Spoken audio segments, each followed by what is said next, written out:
religious leaders, and make them essential workers who are able to reach their congregation faster and without cost. By the ringing of the bell in our churches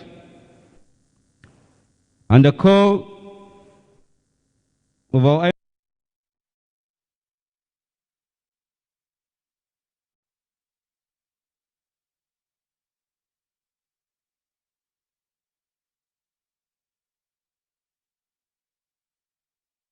masses,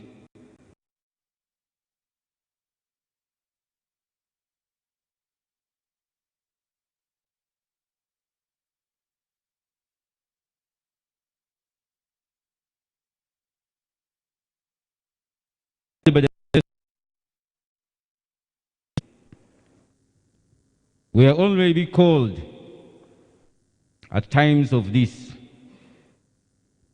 that Bishop or Sheikh, we have a meeting. So please come and give us your ideas. But in the making of these policies, we are alienated right from the beginning. So it becomes very difficult for the government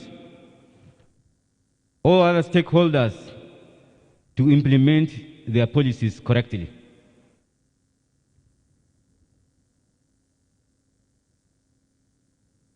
So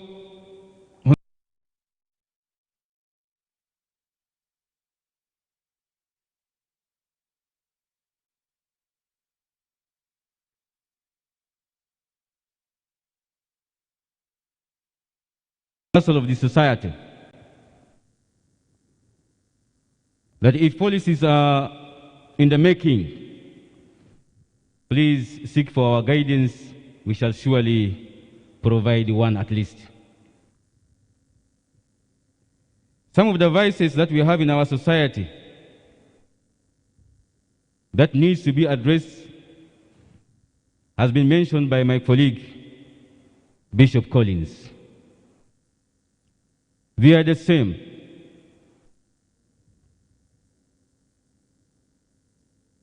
Moral decadence, abortion, teenage pregnancies, drug and substance abuse, child labor, cultural decay, infiltration of alien cultures, elimination of religious doctrines. All these are making it very difficult for these efforts to deal with some of the vices that we have in the society.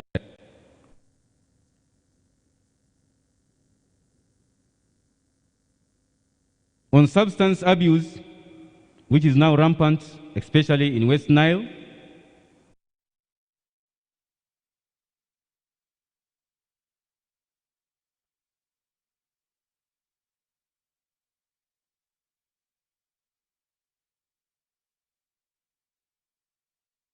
apathy, psychosomatic disorders like headache, difficulty in sleeping, loss of weight, and appetite for food, mental disorders, psychosis.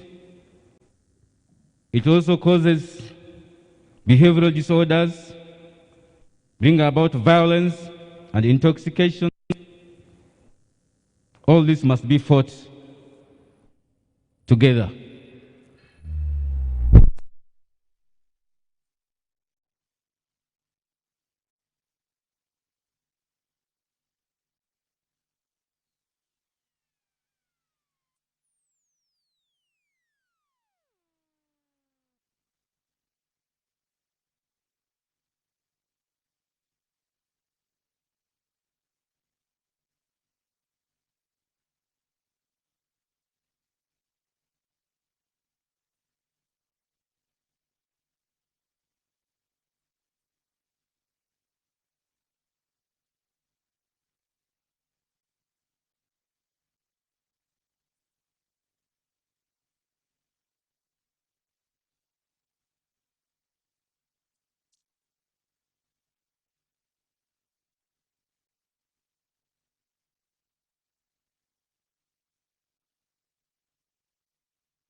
Among several reasons and solutions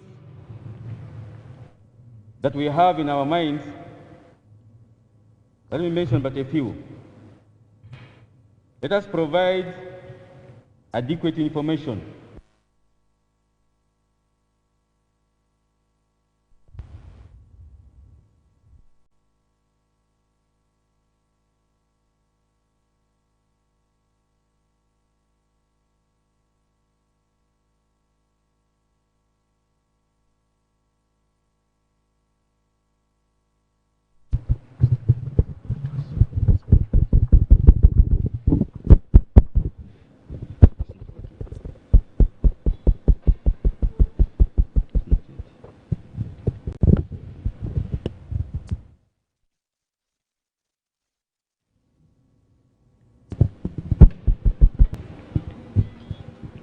Let's provide adequate information.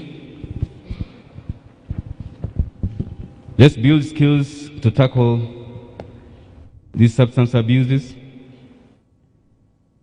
Let's teach abstinence and restraints. Let's define and teach about the dangers of drug abuse. Let's be good role models and provide counseling, support and promote cultural programs. Let's work with the families to maintain behavioral changes and teach good morals to the children. Let's stop the supply of drugs by curtailing and processing, production, marketing, and trafficking of substance abuse. Let the government also arrest and prosecute the drug lords and accomplices. Let's create correctional facility for rehabilitation and education of our addicted children. Let's also involve the religious leaders in disciplinary policies of our schools. Let's allocate resources, or in other words, facilitate our faith-based health departments so that we can bring services closer and nearer to the people. Let's foster cooperation between religious institutions and other stakeholders in order to disseminate the information that we need to reach to the core level of the people. And before the list, poverty alleviation programs should be realistic. Let us focus on youth, job creation also, and also household incomes. This will enable or strengthen the parents to give in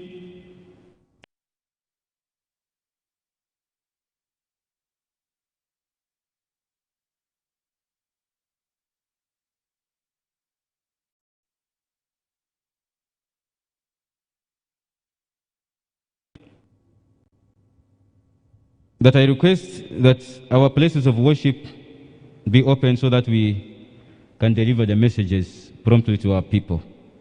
For God and my country. Assalamu alaikum wa rahmatullah. Thank you very much,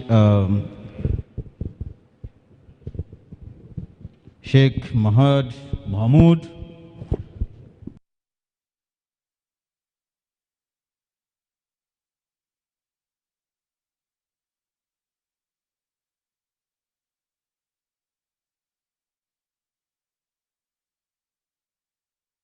Through them. Remember, we are here focusing on adolescent health, focusing on our young people.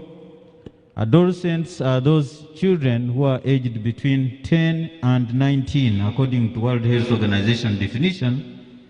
And young people are our children who are aged between 10 and 24. So adolescents are part of the young people, and they are a key place. That's why we are focusing on adolescent health. So please take that into consideration, but of course they don't operate outside the rest of the population segments. And again,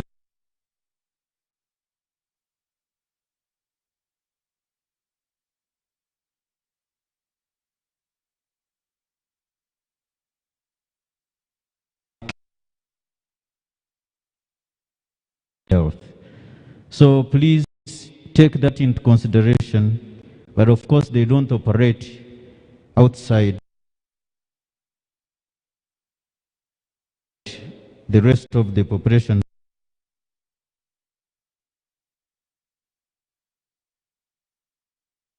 segments. And again, we keep talking about them.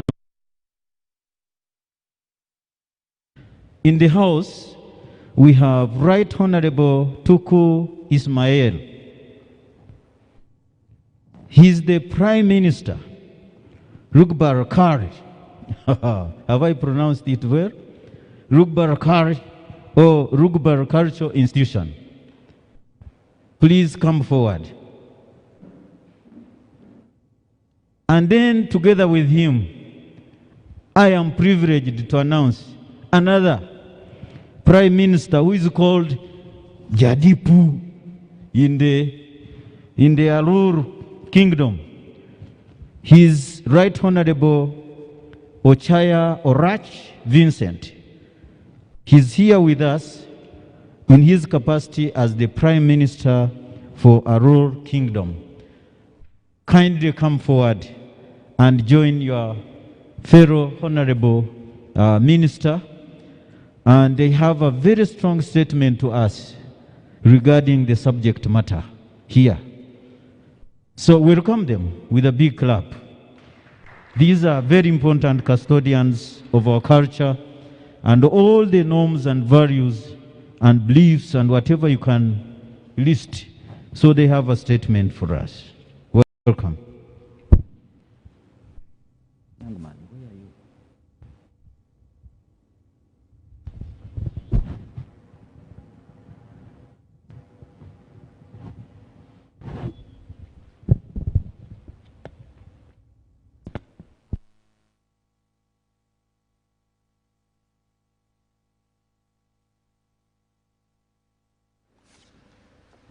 Lord Bishop,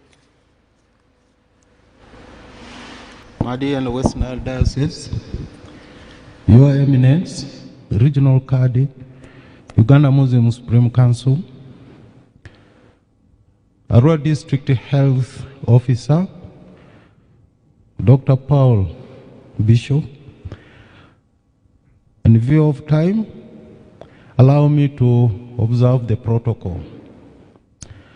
It's indeed a great pleasure,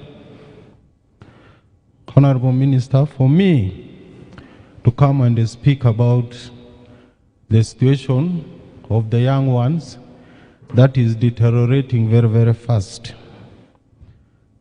I want to confirm here that it is true culture has been eroded so much, and since culture is dynamic, we want to believe strongly that we are going to reverse all that is happening very badly in the region. We have good cultural norms, values, and practices that we should impress, we should adhere to in order to help the situation of the young children. I want to say that in the Lugbara culture, including even the Alur, that the value for a virgin is still as big as you can imagine. But today these things are not the way they used to be long ago. What we need to do seriously is to go back to the drawing board, talk to our children, tell them the good values of culture that can help them.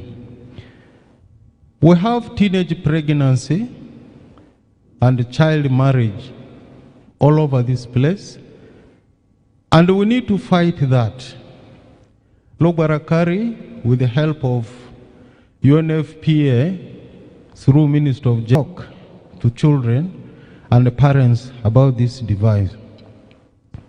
We are covering 10 districts. We have already done 8. We are left with only 2 districts. What we do in these districts is to identify champions who are going to stand on our behalf to talk about child marriage and early pregnancy. And we also have community dialogue with the clans. We're asking clan leaders to make pronouncements, issues that will stop this vice completely. I know it is a very slow process, but I'm very, very hopeful that with time, things are going to improve drastically. When we talk of health of the adolescents, the young people, Logbarakari has undergone training with Reproductive Health Uganda through many issues. There was that program called Prevention Plus, which looked into what we are saying right now, and we were able to talk to community leaders, cultural leaders, and parents in order to improve on that. We're also on the team of advocacy to talk to the district health office to get space for these children in all the peripheral health units. Because at times when they come and they see their parents around, it becomes difficult for them to express themselves. We therefore requested in our advocacy to have a special room or a special place demarcated for attending to them, and that is already making some big progress. Logbarakari is part and parcel of the youth. We have received issues of the youth through the Minister of Youth in the cabinet, and that's why we are going to the field. We have adopted, we have integrated youth-related programs into our cultural programs already, and we also budget for them to ensure that the youth are not left behind a long time. The schools are not there. Other places, the mosques and the churches, only have these people for a very short time. Most of them, they are with us.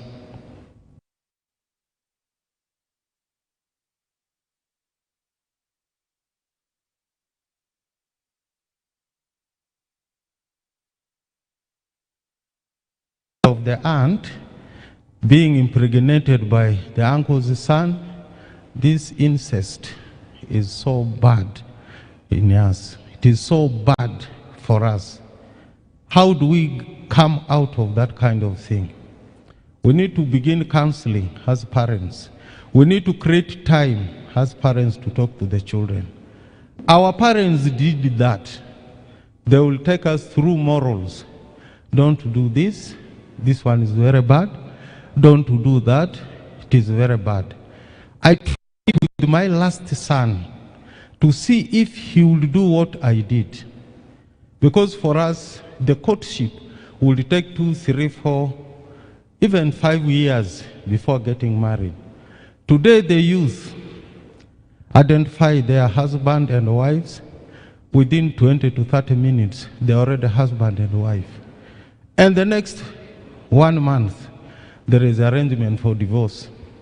Leaving this young girl pregnant, causing a lot of problems for us. We need to see this very seriously and come out of it.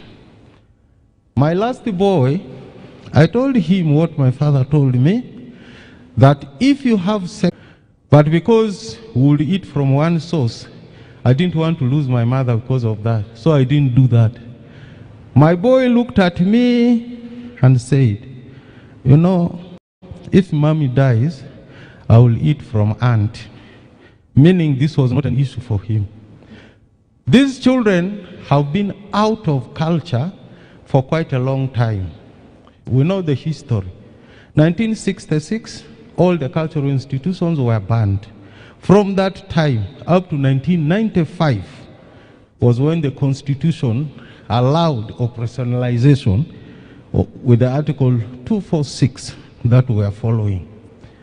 It's not really what I wanted to say, but I want to further inform you that we have pronouncements made to pull out the bad cultural practices. We have myths, sticky norms that aggravate some of these issues. And these pronouncements are already being disseminated at clan level, meaning we are asking clan leaders to pronounce themselves from blessing marriage of people who are below 18 years. Even if somebody is said to be 18 years or 19 years, gets married, we still call that early marriage. What we are discouraging is child marriage below the age of 18. That's the difference. My colleague and counterpart is here. I would like to take this opportunity in time to, first of all, welcome him to Arua. We have cultural exchange visits, and I'm very, very grateful that today he has come to me. Right Honorable, you're most welcome. Thank you very much for listening. Thank you very much, Honorable Tuku, for those wise statements. And we are yet to get more and more as we interact further. Thank you. Honorable Minister for Primary Education, religious, all protocol observed. First of all, I must say this is a very tempting day for me.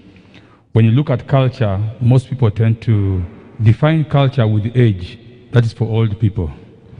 So when I stand here as a Prime Minister, some will start looking at my age and say, where is the interface? But I want to tell you that these are some of the important interface that is coming in. That even the young in leadership is trying to shape the inclusiveness of the other age group. So for me, I'm very happy to speak to the people I relate with every day. That's the young. One thing I wanted to say from an adult perspective is choice. Most of us make choices, but I was told as a child that nobody influences your choice. People may try, but the final decision is made by the person who's going to implement the choice. So right from our thinking and perception and mindsets is how we make choices. Because there are many options. When you go out there, you get so many choices.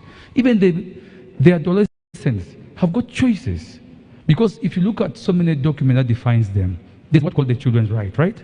In the children's right, there are choices. Very good choices of being a good child. Very good choice of being someone of moral, high moral. Very good child of being somebody who can represent a good family. So why don't you choose those choices? And we went to the other choices. So I want to say the environment presents ourselves with so many things. I want to thank you, Reverend, you spoke about something in the morning earlier, that the environment we sit in is full of choices. For the young, the old, the religious, the adults, the political, the government. But you must make your choice very wisely. So the theme of today and what we're looking at in the three specific objectives, we are trying to integrate these choices and try to see how they all define what we call the adolescence. And I'm very happy to say that I've heard from the religious and I've heard from my counterpart. I haven't heard from the moderator. We're trying to say, where did it go wrong? What should have been the best way we should have addressed this? So personally, and on behalf of our Lord Kingdom, we have got certain things we have been talking about. One is children are a blessing. Every person who gets into marriage at an accepted age would like to have a child. Now, when you make a choice of a child, you don't then substitute and hand over the parenting to someone else. For me, at the household level where a culture evolves, it is the choice of parenting. If a parent has got a good role model at a home state where a culture belongs, the child will be seen upright. One of the choices is, if you want to be a minister, like Honorable Minister, there's the choice of things you must do to become a minister. One of them is be a good child, go to school, study well, do the rightful course, become where she is, and you'll be one. Those are choices in life. But where are they made? These choices are made in the home. They are made in the house between a husband and a wife to breed out this breed to be somebody. Where the diversion comes is what we need to look at. The other part is the decision of our parenting is also a problem when it comes to when a child gets pregnant. I've had several cases, and it has perturbed me so much. Why do we say kids are getting pregnant because of COVID? Because COVID is there, it's a pandemic, yes. Too bad for us. We have lost so many people and it's still hitting us. But we have choices to combat our children's lifestyle. You don't have to say COVID has made children get pregnant. That's why it's going high. I find this is a misplaced blame. The blame is somebody is using COVID to make sure kids get pregnant. Because there's what you call out of school, you go back for holidays. So where is that cultural decay coming in? Where is that moral behavior dying? I must say, as a parent, there's one thing which we call listening and hearing. Some parents, including myself, I'm a parent of a 19-year-old, and I'm glad to say he's in school and has taken very good models from me. But the choices he makes, I may not influence them, but I can direct. And I can also listen to him. I don't hear, but I listen. I give time to listen to what he's trying to address to me. Are all parents doing a very good attentive listening pattern with children? What are they trying to communicate that you need to understand? That for me is very important. What is Alur Kingdom doing? First of all, access to reproductive health rights is a very important thing. Some of us, even up to now, culturally say it is bad manners for you to know about a condom at the age of 10. These are cultural norms. Some of you say it is very bad for you to know about what's the difference between a man and a woman at the age of 12. Let me tell you, my child who's about 5 years old, hopefully my last born, says that he knows who daddy is and knows who mommy is. I asked him, what's the difference? He said, daddy buys for us food, daddy pays our fees, daddy drives a car. But mommy cooks food, mommy takes care of the home, mommy bathes me, and something. For me, that I thought was a nice cultural model. Why? The kid's able to identify our roles.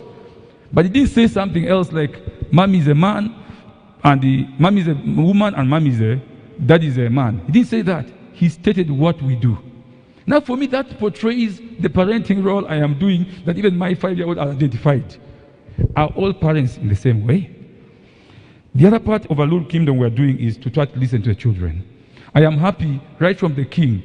The king is so passionate about children. Every time interface, those who know him, children are part of his life. He wants to see what is there I need to do for these kids to nurture them to become like me. Being a young king is not even very easy. I have 3 young kings in Uganda. I have Oyo, I have Chabazinga, and I have Bubimo Philip. These are very young and not yet married.